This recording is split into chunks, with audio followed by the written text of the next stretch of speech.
Nangahulog sa pangpang sa barangay Palakapaw, Quezon, Bukidnon ang duha ka mga sakyanan human magbangga pasado alas 5 sa hapon kagahapon, Enero 6, 2025. 30 hangtod 50 metros ang gilawgon sa pangpang. Naputol pa ang bukton sa usa sa mga biktima. Gikumpirma sa Quezon Municipal Police Station nga duha ang patay ug tulo ang naangol sa insidente. Gikan sa Davao City ug padulong sa Bukidnon ang mga nadisgrasya nga sakyanan.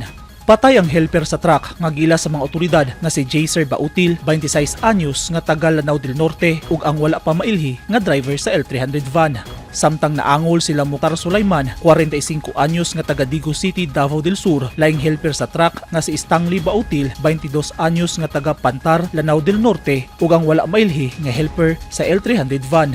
Base sa investigasyon, pulos nagsubay sa highway ang wing van truck ug L300 van niadtong higayuna apan kalit na lang matud pa nawadan og brake ang truck nga kargado og mga manok sa pabahada nga bahin sa highway hinungdan nga nabanggaan ini ang van nga iyang gisundan. Ang brake system sa katong vehicle to katong pababa nawadan siya og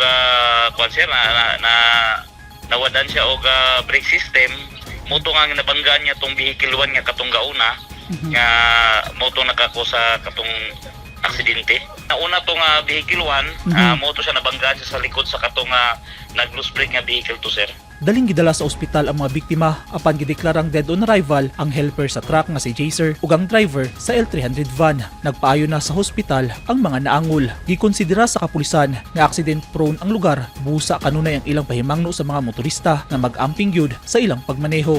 Yeah, gid ang atong ginabantayan permi kay mon source permi sa atong vehicular accidents lapita sa area sa Quezon. Gina-remind nato permi ang atong kaila o atong mga amigo nga mga driver, especially kini nga pagsunod dito sa area sa Quezon, going sila sa Davao area nga maghinay-hinay lapita sa Sitio Overview, Palakapaw, Quezon, Bukidnon kay kana taas-taas nga panaog o pasaka ang ilang maagyan o especially pag naiulan-ulan sir nga panahon, medyo danlog o delikado ang atong lugar na lapita. Okay, magatubang og kasong reckless imprudence resulting to homicide and damage to property ang driver sa truck nga nakalingkawa sa disgrasya. Eugene Hinutan, Newsline Philippines. Stay safe.